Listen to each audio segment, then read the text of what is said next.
Welcome back. It's the Cam Show on Rogue Media Sports Network. I'm your host, Cam Stewart. Zach Burke keeping us on the air. Trade deadline tomorrow, Friday, for the Boston Bruins and the 31 other teams in the NHL. But the Bruins are in one of the weirdest predicaments of any team in the NHL. If you ask me and most Bruins fans, it's not that difficult a predicament. You need to get the most that you can get. You need to fire sale. You need to sell it off.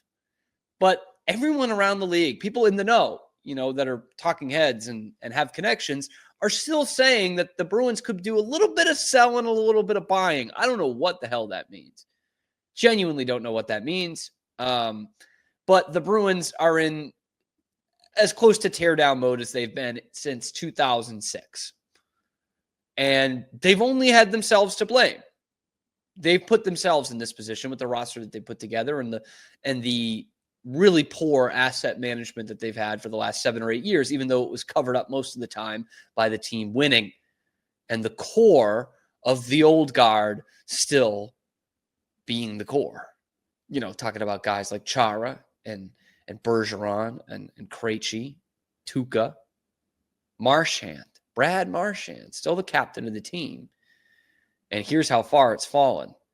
Brad Marchand, at 36 years old, is still the Bruin with the best trade value right now. He's got 62 points this year. Am I right in that?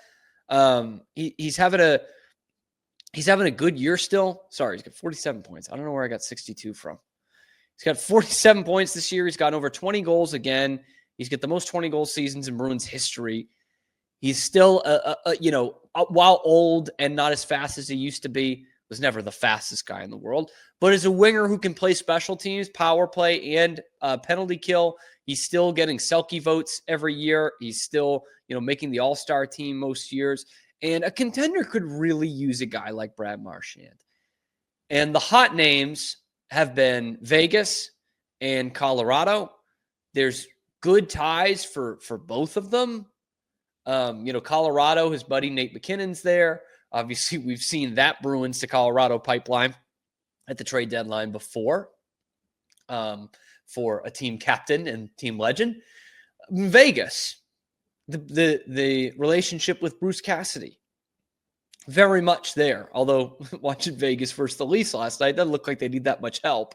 But there's certainly a relationship that's already there. And again, there's so many. I mean, every team that makes the playoffs could use a guy like Brad Marchand. Here's a guy who's like top 40 all time in playoff scoring. He can still muck it up. He can still give you something in all three zones. He can play, again, power play and the penalty kill. That's just a versatile guy no matter what age he's at. Now, it doesn't help the Bruins too much to have him. And of course, right now he's injured, so that doesn't help either. But if the Bruins don't trade him tomorrow and they announce an extension on Saturday, I just don't think that's a great thing for the organization. I really don't. Now, I'll get this part out of the way first. I understand that you're about to go through, at best, a retool, at worst, and most likely, a rebuild, a full rebuild. And you want someone that's a standard bearer in the locker room. Like, these are the intangible things, right? The guy is the team captain. He's been with them forever. He's won a Stanley Cup with them. He's been in the room with all those guys that you yearn for, right? Bergeron and Chara and Krejci and Recchi and Ferentz and all those guys. He was right there with them. He should be, kind of continuing that legacy, right? At least we like to think. And that should be, like, intangibly a guy that you want in the room when you're going to have a bunch of young guys who probably only know losing, because it's going to be a completely different team next year. But from a hockey sense, a purely hockey sense, it would make no sense to not trade Brad Marchand.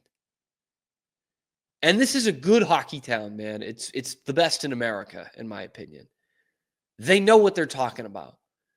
You can't just fool the Bruins fans with this nostalgic, he's got the captaincy, you need to keep him around. Like, they know what the score is here.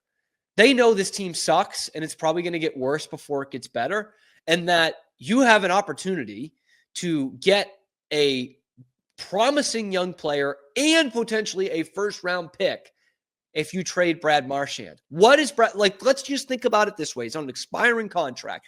Take the sentimentality bullshit out of it. Take it completely out. He has 6 weeks left in the season. You aren't going to make the playoffs. You're going to trade other assets. What good does it have? Like, how good is it to have Brad Marchand on this team? What good does it do to have Brad Marchand on this team for the rest of the season? Because to me, it's zero. It's none. And I just gave you the reasons why he would help a contender, but they're not a contender. He needs to be their second best player if he's on this team. That's not how it's going to work. If whatever team he goes to, if he's traded, he's not going to be the second best forward on the team. So that's already, we're done here. Like, he gives you nothing the rest of the season. What he could bring you is a chance to start building for your future. And oh yeah, by the way, he'll be 37 by the time he's a free agent. There's not going to be a huge market to sign him in the offseason. There'd be a good market to trade for him right now because of his playoff experience and his playoff acumen, but there's not going to be a huge market to sign 37-year-old Brad Marchand come July. So I say that to say, you could sign him. And it makes all the sense in the world. It would be a disappointment, I think, if the Bruins don't trade Brad Marchand at this trade deadline. I really think it would be a huge disappointment, and it would take a lot of explaining to the fan base to say why you didn't trade the team captain and future Hall of Famer, guy who's going to get his number retired with the team. It sucks that you didn't build enough of a roster around him to keep him around and be the captain that he should be, but you fucked this up. Don Sweeney, Cam Neely, you guys fucked this up with this roster management and this horrible asset management over the last 6, 7, 8 years. But you could fix it with a quick, short-term deal that will upset parts of the fan base, but will probably be the best thing that would happen to this team, is to trade Brad Marchand, get a first-round pick, potentially a player, and then sign him again in the offseason if that's what you want to do. One last thing on this. Can I bring up Claude Giroux, if I may? Remember him? Claude Giroux? Still playing. Going to play in the playoffs this year with Ottawa. 2022, wrong side of 30.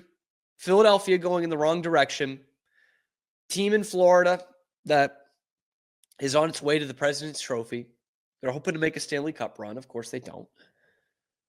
And they go after Claude Giroux. It costs them. Costs them big. First-round pick, third-round pick, and a youngster by the name of Owen Tippett, now one of the Flyers' best players. If that's who you can get for Claude Giroux, who's to say you can't get something very similar for Brad Marchand? If I just gave that to you right now, first-round pick, third-round pick, and a guy like Owen Tippett for Brad Marchand, there's no Bruins fan in their right mind that wouldn't be like, co-sign, yes, signed, sealed, delivered, let's do it. So that's the score here. Trade Brad Marchand, start this retool, rebuild, whatever you want to call it, and then get him again if you want to. We are Rogue Media Sports. Hey, thanks for stopping by. And if you like this video, be sure to give us a like and subscribe. It really helps out the channel a ton. You can follow me on Twitter here for some more outrageous Boston sports takes coming to you every weekday at noon Eastern time. And then after that, wherever you get your podcasts. We are Rogue Media Sports.